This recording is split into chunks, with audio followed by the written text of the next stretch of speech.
Hi there, I am Ismail from Pearl Lemon. One thing that many SEO professionals eventually noticed is that same search queries can produce different results for different people. For example, two users might search the exact same phrase, yet see different websites in the results. This can happen because search engines adapt results based on several contextual signals such as location, device type, search history, and testing.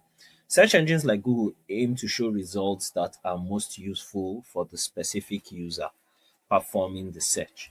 In this lesson, we'll explore why this happens and what it means for SEO. One of the most common reasons search results differ is location. Search engines try to determine where the user is located and adjust results accordingly. For example, someone searching for dentists in London may see completely different results than someone searching from, let's say, Manchester. Even for non local queries, location can still influence rankings because search engines try to show content that is regionally relevant. For SEOs, this means rankings may appear different depending on where the search is performed. Another factor that can influence search results is the device being used. Mobile and desktop users may see different rankings for the same query. This happens because search engines consider factors like mobile usability, page speed, and layout compatibility. A page that performs well on desktop might rank lower on mobile if it's not optimized for smaller screens.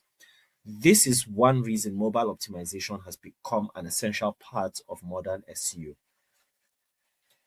Search engines sometimes personalize results based on a user's search behavior. If a user frequently visits certain websites or searches specific topics, the search engine may prioritize results that align with those patterns.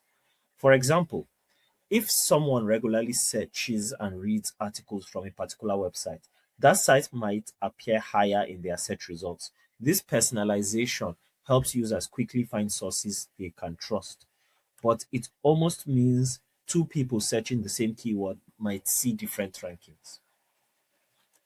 Another reason why search results can vary is because search engines frequently run experiments. Companies like Google continuously test changes to their algorithms and search layouts. During these experiments, some users may see slightly different ranking orders, while others see the standard results. These tests help search engines determine which ranking systems provide the most helpful results for users. Because of this constant experimentation, rankings can sometimes appear inconsistent. For SEO professionals, this means rankings are not always absolute. The position you see in a ranking tool or browser may not be exactly what every user sees. Different users may experience slightly different search results depending on their context. This is why it is often more useful to focus on overall visibility, traffic, and search performance rather than relying solely on exact ranking position. To summarize, search engines tailor results to the specific context of the user performing the search. Factors like location, device, search history, and ongoing experiments all play a role in determining which results appear. Understanding these influences helps SEO professionals interpret ranking fluctuations more accurately and build strategies that perform well across different search environments. If you found this content to be useful, please make sure to like, comment, and share.